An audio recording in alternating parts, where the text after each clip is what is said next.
Bonjour à tous et bienvenue dans un nouvel épisode du podcast Under the Crown, le podcast où je vous partage mon quotidien d'entrepreneur en vous donnant les meilleurs conseils pour lancer et faire prospérer votre business en ligne. Donc si vous n'êtes pas encore abonné, c'est le moment de le faire pour ne pas manquer les prochaines vidéos. Et aujourd'hui, c'est typiquement ce qu'on va faire. J'ai décidé de vous reparler un petit peu d'organisation, de planification, parce que je me suis rendu compte que mine de rien, avec tout le contenu que j'avais automatisé, etc., ça faisait depuis un petit moment que je vous avais pas fait d'update à ce niveau-là et que je vous avais pas dit ce que j'avais mis en place. Globalement, mon système d'organisation, ça fait depuis des années que je l'ai et il a évolué au fil du temps, mais globalement, on est toujours resté sur la même base. Et récemment, ces derniers temps, vous l'avez vu, j'ai repris un petit peu le travail après des années d'automatisation et de glandouillage intensif à la maison. Et forcément, quand je me suis remise un petit peu à reprendre le boulot de manière générale, je me suis retrouvée dans une situation où il fallait absolument que j'adapte un petit peu mon système, parce que forcément, mettez-vous dans une condition où ça faisait depuis des mois que j'avais pas ouvert Notion, j'avais pas ouvert Things, j'avais rien ouvert du tout, tout tournait en automatique et moi j'étais dans ma vie perso à ce moment-là. Et quand je suis revenue, forcément, alors mon système était toujours aussi clair, mais il était peut-être plus forcément adapté, notamment à mon rythme, c'est-à-dire que comme j'avais perdu en fait l'habitude de travailler, forcément j'avais plus forcément la même capacité de travail, ni la même motivation, ni le même besoin en fait de gérer les données, parce que moi vous savez que pendant des années en fait, et même pendant mes périodes d'absence présentielle, si on peut dire ça comme ça, j'ai toujours beaucoup publié, c'est-à-dire que j'étais en général en moyenne autour de 1 contenu par jour, et c'est même arrivé que pendant très longtemps je fasse plus de 3 contenus par jour, toutes plateformes confondues. Donc j'avais vraiment beaucoup de données, beaucoup de tâches, beaucoup de choses à faire, à gérer, et pour que tout ça puisse prendre forme sans que je passe mon temps à travailler et pour que je puisse justement être libre de faire autre chose à côté, j'avais un système qui était fait en fait pour gérer beaucoup d'informations, gérer beaucoup de tâches, gérer beaucoup de données. Et là, le fait de revenir après une longue pause, forcément, j'avais plus du tout la même capacité à gérer les tâches, tout ça. Et surtout, j'avais pas envie en fait de dès mon retour me remettre dans une situation où j'allais frôler le burn-out, être toujours en flux tendu, être en galère, etc. En fait, je me suis vraiment dit, il faut que je trouve le juste équilibre, le sweet spot où je vais me surpasser légèrement par rapport à ce que je ferais si je me planifiais pas, si je fixais pas d'objectifs, etc. Mais il faut quand même que ce soit viable en fait, c'est-à-dire que si je commence à me dire je passe de 0 heure par jour à travailler à 15 heures par jour, à un moment donné, au bout de 2 semaines, je vais pas tenir le rythme. Donc j'ai essayé vraiment de mettre en place des trucs et d'adapter mon système de base avec ce qui correspondait le mieux à ma situation actuelle. Et je me suis dit que c'était intéressant de vous dire ce que j'avais mis en place, parce que je me rends compte après là plusieurs mois de tests que c'est quelque chose qui s'est avéré extrêmement efficace, et du coup je pense que ça peut aider pas mal de personnes d'entre vous, surtout ceux d'entre vous qui ont peut-être un petit peu du mal à passer à l'action, un petit peu du mal à se motiver à travailler, etc. Parce que pour le coup, ma capacité de travail s'était complètement atrophiée ces derniers mois, je vais pas vous le cacher, ça faisait depuis un moment que, comme je vous le disais, je travaillais plus, la journée je passais mon temps à m'amuser et à faire d'autres choses.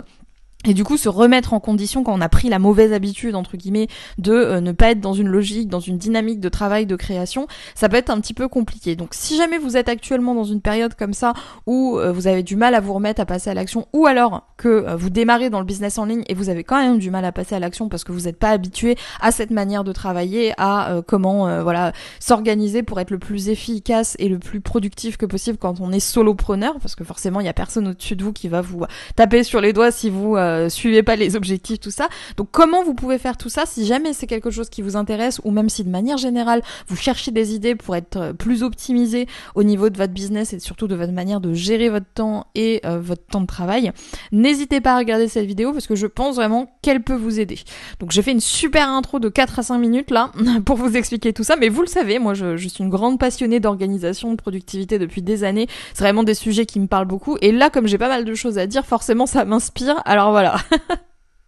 Avec Wonder Way Queen, mon objectif, c'est vraiment de vous aider à construire un business sur mesure, adapté à votre manière de travailler, adapté à votre personnalité, et ça passe aussi par la création d'un système d'organisation.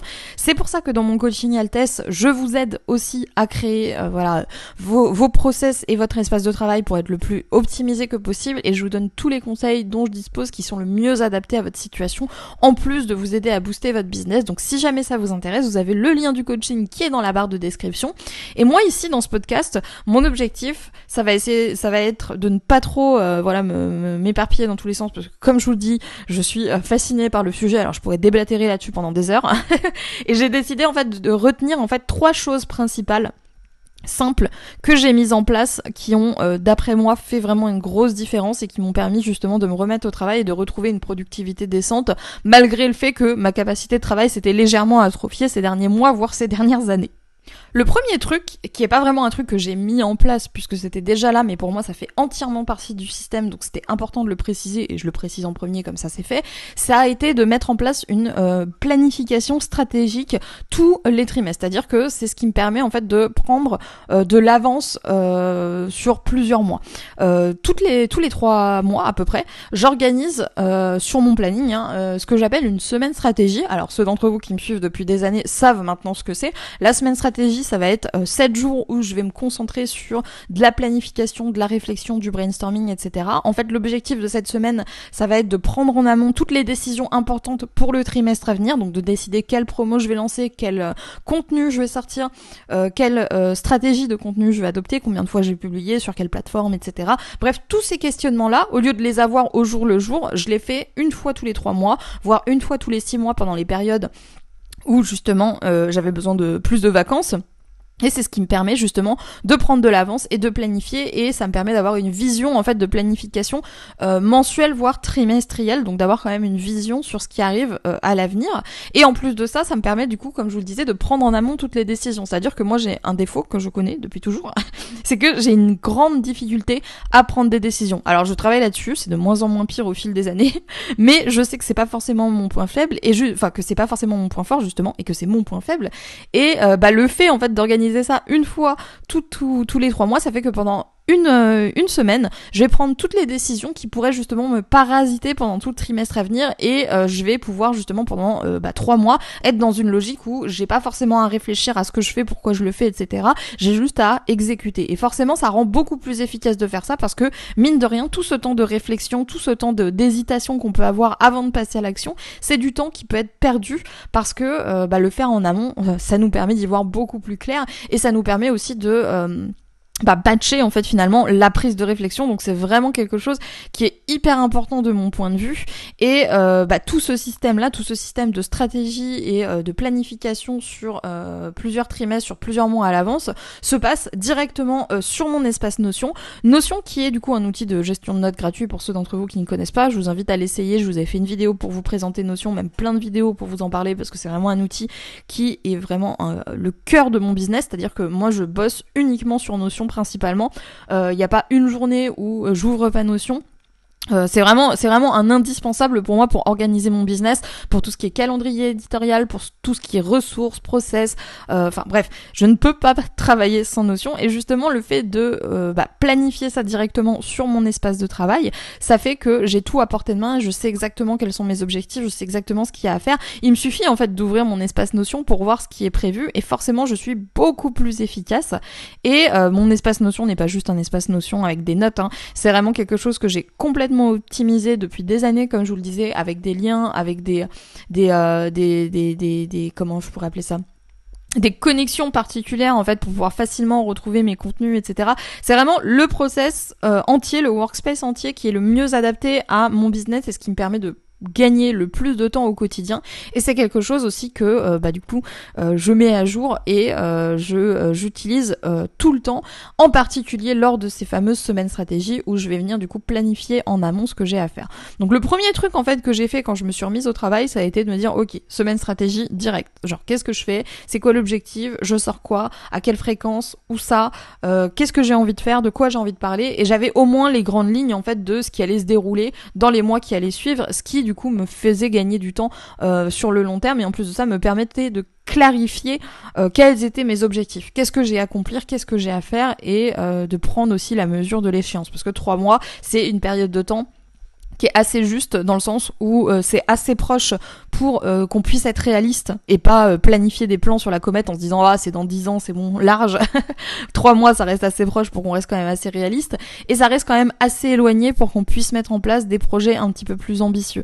C'est-à-dire que voilà, si jamais vous avez envie d'écrire un livre, je sais pas pourquoi je donne cet exemple, mais voilà, admettons, vous avez envie d'écrire un livre, en 1 mois c'est un peu juste, en 1 an vous allez mettre 1 an à l'écrire, ça va prendre 1000 ans, alors que si vous dites allez, dans 3 mois mon e-book il est terminé, et ben il y a de fortes chances que ça puisse vous motiver, justement, ça vous paraisse atteignable, et qu'en plus de ça ce soit réalisable, et ça vous laisse le temps en fait de l'exécution. En 3 mois vous avez le temps de vous organiser, de planifier des sessions d'écriture, etc.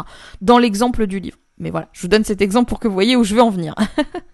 On arrive du coup au deuxième point de ce podcast. Tout à l'heure, je vous ai dit que c'était les 3 points principaux que j'ai mis en place. Mais en fait, c'est 3 groupements de choses qui me permettent de planifier, de m'organiser, dans lesquels j'ai adapté certaines choses. Celui dans lequel j'ai le moins adapté de choses, c'est peut-être la planification stratégique dont je viens de vous parler, parce que, comme je vous disais, j'avais pris l'habitude de le faire sur 6 mois, et là, j'ai réduit à 3 mois pour avoir une meilleure visibilité sur ce qui arrive, et pour être aussi plus aligné et plus en rapport avec ce qui se passait, parce que du coup, vu que mon business a été automatisé pendant des années, j'ai dû vous en parler dans plusieurs podcasts, j'avais un certain décalage entre ce qui était publié et ce que moi je vivais à l'instant T en fait.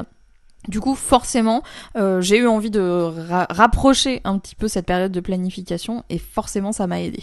Pour ce qui est de cette deuxième partie, ici, je vais parler surtout de tout ce qui va être planification hebdomadaire. Ça a fait une énorme différence pour moi de faire ça, parce que, en fait, avant, j'avais un système extrêmement minimaliste, même si ça paraît pas, parce qu'il y a beaucoup de comme je vous disais, de connexions, etc., de choses qui travaillent ensemble dans ce système. Mais de manière générale, j'avais quand même un truc très très minimaliste, puisque tout mon système d'organisation reposait sur 3 outils.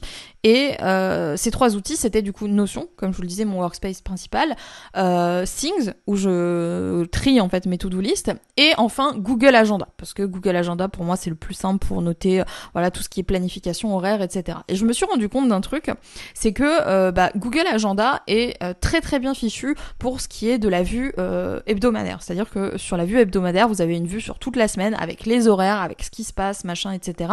Et forcément, ce système-là, je me suis dit, c'est dommage de pas plus l'utiliser, parce que moi, à l'époque, il y a quelques mois de ça encore, j'utilisais Google Agenda principalement en vue mensuelle. Tout le reste, la vue hebdomadaire me servait pas du tout, dans la mesure où moi, en plus, vous savez que je suis assez anti-rendez-vous, donc j'ai rarement des trucs à 1 heure précise, à faire. Donc, un agenda hebdomadaire, en vrai, on pourrait se dire que ça me servirait pas.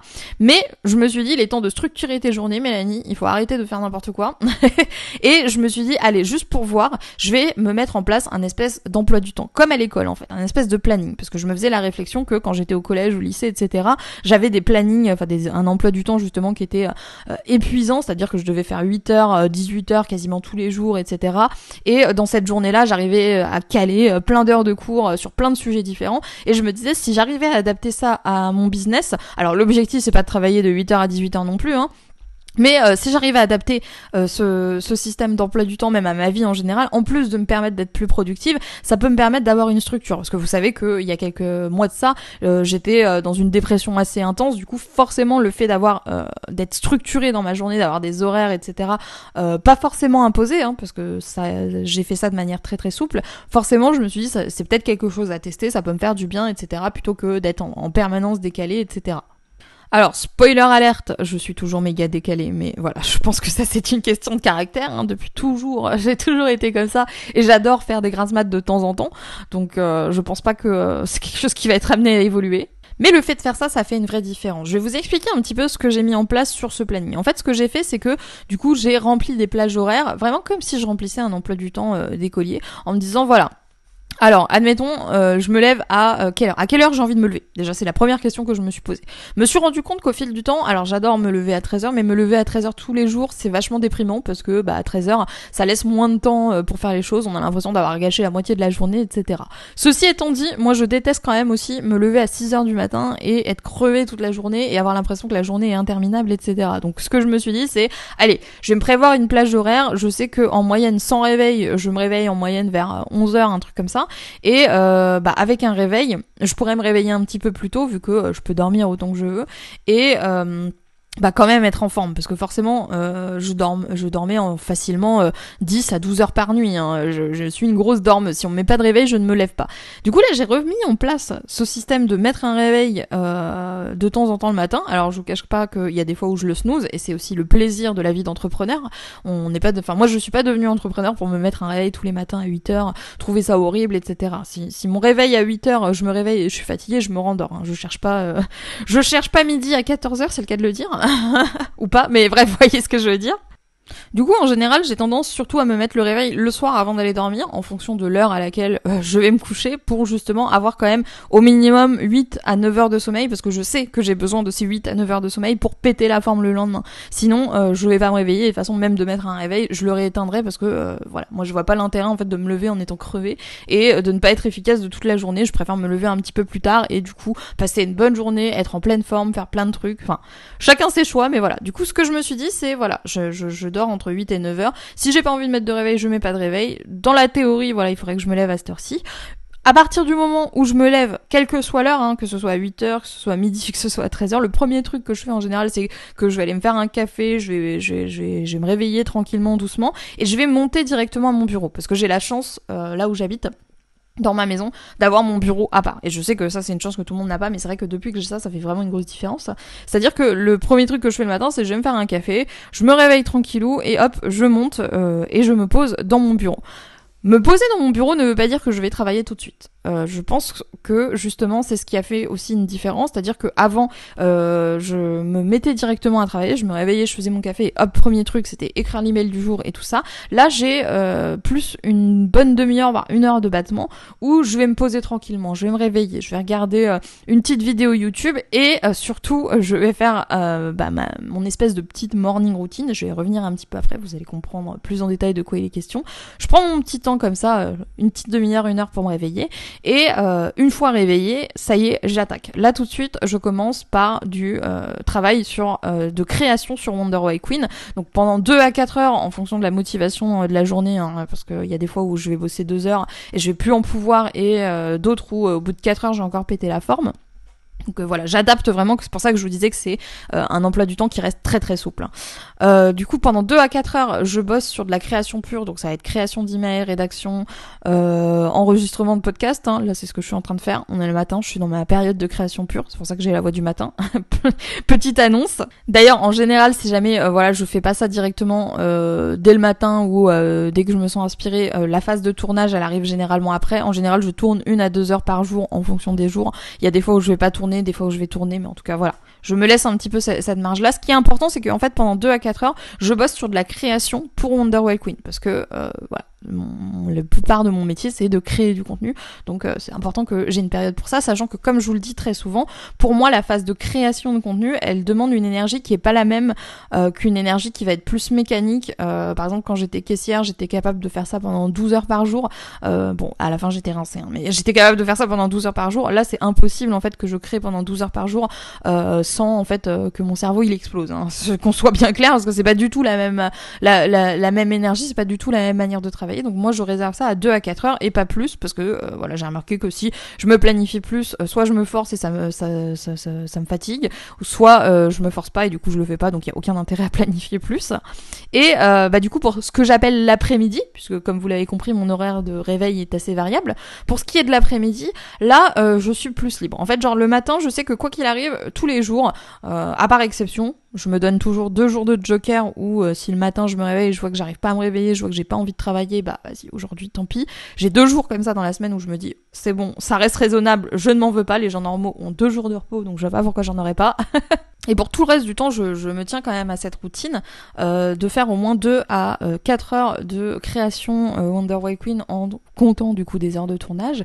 Et pour ce que j'appelle l'après-midi, donc ma deuxième partie de journée en fonction de l'heure de réveil, là, ça va être quelque chose de plus libre, qui va être un petit peu plus en fonction de mon feeling en fait. C'est-à-dire que en fonction de ce que j'ai envie de faire, ça peut être de l'optimisation pour mon business Wonder Way Queen, hein, c'est-à-dire réécrire des articles, retravailler le SEO, créer des nouveaux lead magnets, optimiser, enfin tout ce qui est autour de l'optimisation hein, et même des process et de tout ce qui va autour. En tout cas, de travailler sur Wonder Way Queen sans pour autant faire de la création pure. Soit je vais travailler sur des business annexes, ou alors je vais tester des sources différentes de revenus passifs. Je vais avoir l'occasion de vous en parler un petit peu plus. Là, j'attends encore un petit peu avant d'aborder plus en détail tout ça. Et sinon, voilà, en fonction du mood, ça peut être aussi de faire du ménage. Oui, désolée, je suis un vrai être humain. J'ai besoin de passer l'aspirateur pour me sentir bien chez moi. Et ou alors ça va être tout simplement de l'auto-formation, de l'apprentissage. Et ça, c'est vraiment des choses que en fait, ce que j'ai fait, c'est que je les ai planifiés en rendez-vous récurrent directement sur Google Agenda et tous les débuts de semaine je regarde mon Google Agenda et donc je vois que tous les après-midi, chaque après-midi j'ai au moins un des trucs que je vous ai cité qui est planifié, c'est-à-dire qu'une fois par semaine je vais avoir l'optimisation Wonder Way Queen, une fois par semaine je vais avoir un travail sur mes business annexes, une fois par semaine je vais avoir le ménage, très important, surtout qu'on a plein de chats, bref, une fois par semaine je vais avoir de l'auto-formation, ce qui me fait en fait 5 tâches comme ça où je vais pouvoir switcher en fonction du mood du jour. Je sais que dans la semaine, il faut impérativement qu'elle soit faite et je sais que chaque jour, j'ai le choix en fait entre celle qui me tente le plus en fonction de mon mood. Il y a des jours où je vais être plus dans une logique où je vais avoir envie de me former, d'autres où je vais être plus dans un mood où j'ai pas envie de réfléchir et où j'ai envie de faire le ménage voilà sans que personne m'embête en chantant et en écoutant de la musique. La seule vraie constante de ma journée, le truc qui n'évolue jamais et auquel vraiment je me suis fixée et ça m'a fait un bien fou, sans deck, ça a été de me planifier en fait de cuisiner tous les jours à 19h. C'est-à-dire que avant je mangeais de manière un petit peu plus archaïque, hein. C'est-à-dire que je mangeais en fonction du soir entre 18 et 22h en fonction de la motivation. Et là en fait je me suis fixé le truc de à 19h j'arrête tout ce que je fais et je fais à manger. Et voilà, après c'est prêt quand c'est prêt. En général ça me prend à peu près 1 heure. Et comme ça au moins je mange de bonnes choses en plus, donc je pète la forme après, c'est magnifique. Et le fait en fait juste de me dire ça, de me dire à 19h je sais que c'est l'heure à laquelle je dois cuisiner, ça fait que je me suis fixé un autre objectif derrière, c'est de ne pas quitter nécessairement mon bureau avant 19h. En tout cas de ne pas me connecter pour jouer à un jeu avant 19h, ce qui est déjà un énorme progrès parce que quand on travaille à la maison et que à côté de soi on a la console ou le PC qui est là en train de nous appeler en mode viens jouer, c'est très difficile de se motiver. C'est pour ça que je vous disais que le fait d'avoir mon bureau justement c'est quelque chose qui m'aide énormément parce que ça me cloisonne en fait dans un espace qui est joli, bien décoré, lumineux, etc. et où je vais être dans une optique de ok je suis là pour apprendre des choses, pour travailler, pour mettre en place du concret, pas pour jouer en fait. Mon PC pour jouer il est pas du tout dans la pièce. Là j'ai que mon PC, mon Mac pour travailler et au moins je suis vraiment dans une sphère qui me permet justement de pas me défocus et c'est pour ça que je vous disais un petit peu plus tôt mon objectif c'est de pas trop quitter le bureau avant 19h, alors dans le cadre où je vais faire le ménage, où je vais faire d'autres trucs, ou même si j'ai envie d'aller lire un livre dans mon canapé, je vais pas m'en empêcher, mais l'idée c'est surtout de pas me mettre dans une boucle de ah là je vais me détendre, là je vais jouer aux jeux vidéo, là je vais tout ça, alors que j'ai d'autres trucs qui sont à faire. À noter que là j'ai dit ne pas se détendre etc, ça veut pas dire que c'est chiant à faire hein. Je tiens à vous le dire, la vraie partie où je vais vraiment travailler en mode concentration pure ça va être vraiment sur la partie créative, création pure de Wonder Way Queen, mais pour tout ce que je vous ai cité là en après-midi c'est des choses qui sont souvent assez chill à faire pour moi que je peux faire sans avoir un état de concentration maximal et où le temps passe très très vite quand je fais ça parce que c'est comme si je m'amusais en fait.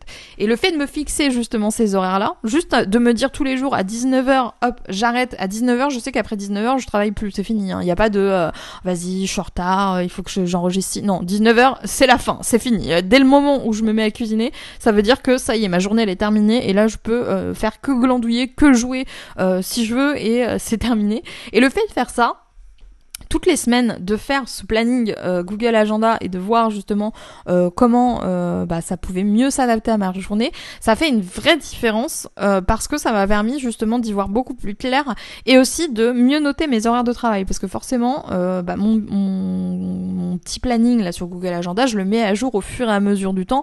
Je vais pas rester plusieurs jours sans le mettre à jour et ça me permet justement d'y voir beaucoup plus clair sur là où j'en suis, sur la quantité de travail que j'ai fourni et c'est comme ça justement que je me suis rendu compte que j'avais énormément plus de temps que ce que je pensais et que je pouvais me permettre de faire que 2 à 4 heures de travail pur entre guillemets sur Wonder Way Queen pour avoir quand même une bonne cadence tout en ayant mon après-midi de libre pour travailler sur d'autres projets. C'était un petit peu le problème que j'avais ces dernières années, c'est-à-dire que pour moi j'arrivais pas à trouver l'équilibre. Ça représentait beaucoup trop de travail en fait pour moi de faire que Wonder Way Queen déjà et j'avais beaucoup de mal à intégrer d'autres choses que ce soit de ma vie personnelle ou même tout ce qui est optimisation ou business annexe et du coup là j'ai vraiment eu à cœur de beaucoup plus l'intégrer parce que la vie c'est pas juste travailler hein. Le dernier point que j'avais envie d'aborder avec vous dans ce podcast et le dernier truc que j'ai mis en place, c'est quelque chose que j'aurais pas mis en place il y a quelques années de ça. C'est-à-dire que, comme vous le savez, ça fait depuis plusieurs années que j'essaye vraiment de bannir le papier de mon organisation. L'intégralité de mon organisation est digitale. Je passe par des outils, par des applications, etc. Et je pense que c'est quand même indispensable d'avoir une organisation digitale quand on est créateur de contenu web parce que, je pense que c'est assez logique en fait. Ceci étant dit, moi j'ai toujours été une amoureuse du papier. Hein. J'adore les livres papier, j'adore les carnets. Passion carnet, hein, grosse passion carnet. Et c'est vrai que le fait de ne pas écrire à la main, parfois, c'est quelque chose qui peut me manquer. C'est-à-dire que, quand j'ai une idée qui me vient, pour moi, le plus simple, ça reste toujours de le noter à la main, même si derrière, je vais le retranscrire sur une version digitale. Et je me suis dit que bannir le papier, c'était peut-être pas forcément la bonne chose à faire. J'étais vraiment dans une logique de, dépression, ça va 5 minutes, il faut que j'essaye de trouver des choses qui me font du bien. Et je sais que écrire dans des carnets, c'est des choses que j'aime faire et qui me font du bien. Du coup, je me suis dit, allez, je vais me remettre un petit peu au journaling. Donc comme tous les gens qui se mettent au journaling, j'ai commencé par faire un journal tout bête, hein, c'est-à-dire que tous les matins j'écrivais bonjour, aujourd'hui je vais faire ci, je vais faire ça. Au bout d'un moment en fait, j'avais plus vraiment grand chose à raconter dans ce carnet et je me suis rendu compte que c'était pas forcément très productif pour moi de le faire et que je le faisais surtout histoire de le faire. Et je me suis dit pendant des années, j'ai eu une organisation papier où j'avais des planeurs, etc. où j'organisais toutes mes journées en écrivant sur du papier, hein, sur mon petit agenda que je vous montrais fièrement dans des vidéos YouTube.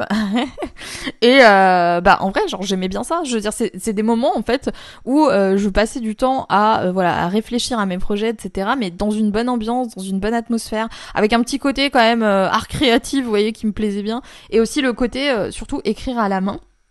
Du coup, ce que j'ai décidé de mettre en place au quotidien, ça a été dans ma morning routine, comme je vous disais, pas de faire du sport, du truc comme ça je vous avoue que j'en suis pas encore là. Moi, j'ai jamais aimé le sport, j'ai vraiment beaucoup de mal à m'y intéresser et à m'y mettre, donc c'est vraiment pas le genre de morning routine que je m'impose.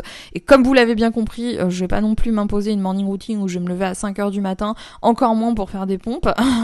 Donc voilà, au moins c'est dit. Et en fait, pendant ma morning routine, ce que je fais, c'est tout simple. Comme je vous le disais, je bois mon petit café, je regarde mes petites vidéos de YouTube et en même temps que ça, je planifie ma journée sur une base journalière. C'est-à-dire que tous les matins, j'ai ma petite fiche de planeur. J'utilise GoodNotes sur mon iPad qui me permet de prendre des notes comme sur un vrai carnet, mais en plus joli et avec une gomme, ce qui est magique pour quelqu'un qui écrit pas très très bien comme moi, mais et du coup en fait tout ce que je fais c'est que grâce à ce système, tous les matins quand je me réveille, je fais mon petit planning de la journée, donc heure par heure, je me dis alors là il est je viens de me lever, il est telle heure, comme je vous disais, vu que mon horaire de réveil est assez variable, ça me permet de mieux étudier ce que je peux faire. Je me dis ok, là pendant ma phase Wonder Way Queen créative, c'est quoi les objectifs, qu'est-ce que j'ai à créer, je note ça en fait heure par heure en notant bien le temps, la durée que prend chaque tâche pour éviter de surplanifier justement.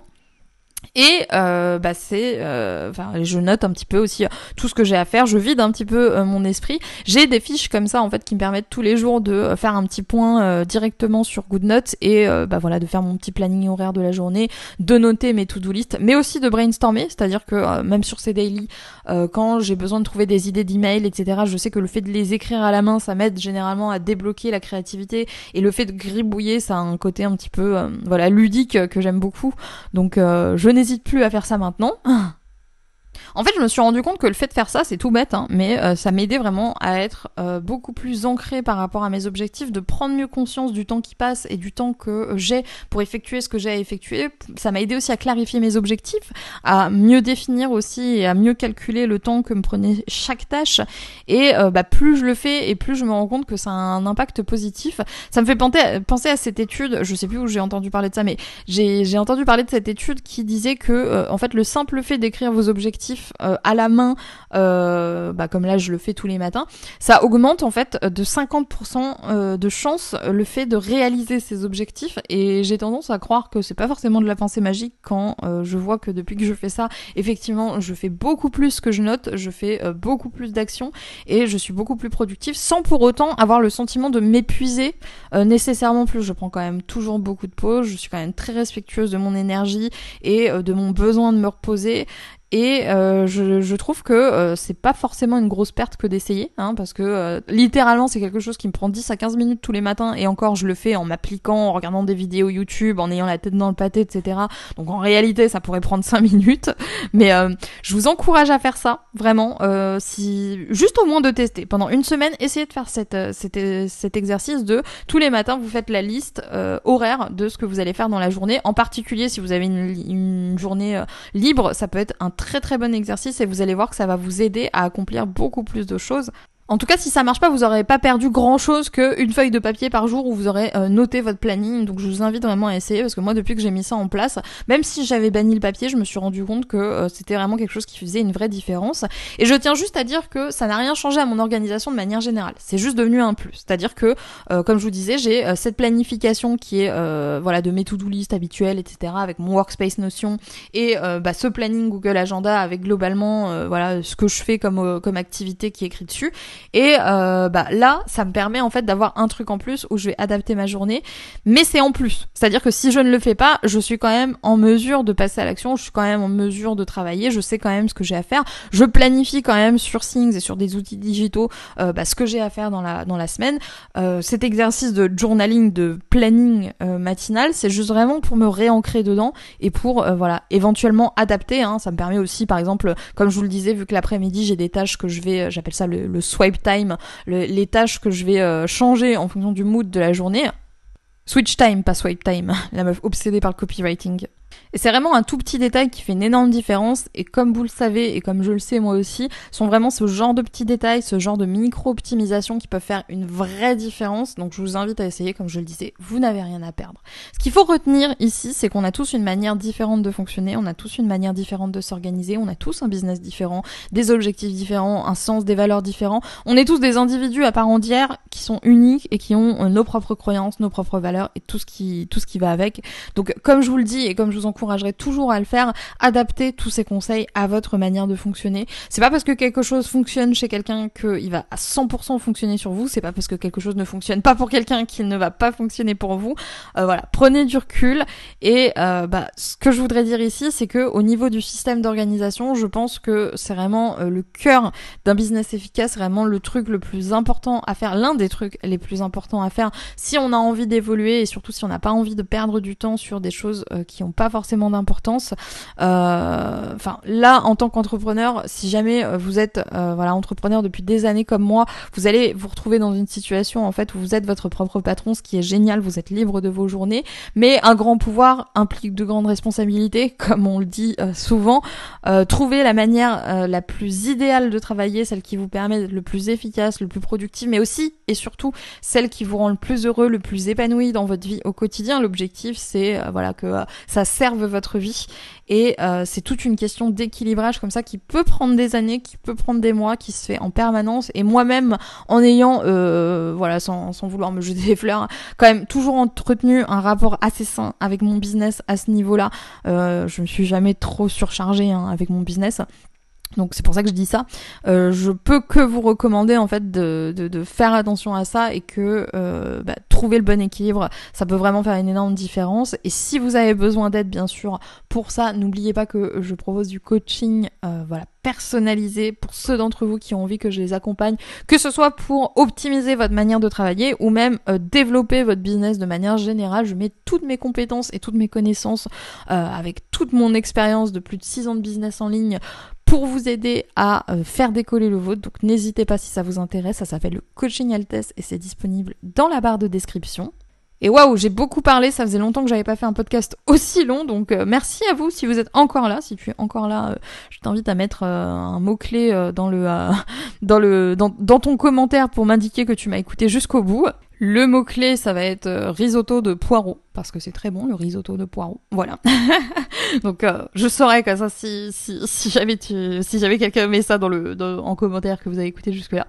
Et moi, en tout cas, j'espère que ce podcast vous aura plu. N'hésitez pas à me dire dans les commentaires ce que vous en avez pensé, si vous aussi, vous êtes plus organisation digitale, organisation papier, si ce système d'emploi du temps dont je vous ai parlé, vous intéresse, si vous avez envie que je vous le montre aussi, là, parce que là, je fais ça au format podcast, mais je pourrais aussi vous publier éventuellement une vidéo sur ma chaîne YouTube pour vous présenter un petit peu tout ça visuellement. Donc n'hésitez pas à me dire dans les commentaires ce que vous en pensez. Moi j'espère que ce petit podcast, ce gros podcast vous aura plu.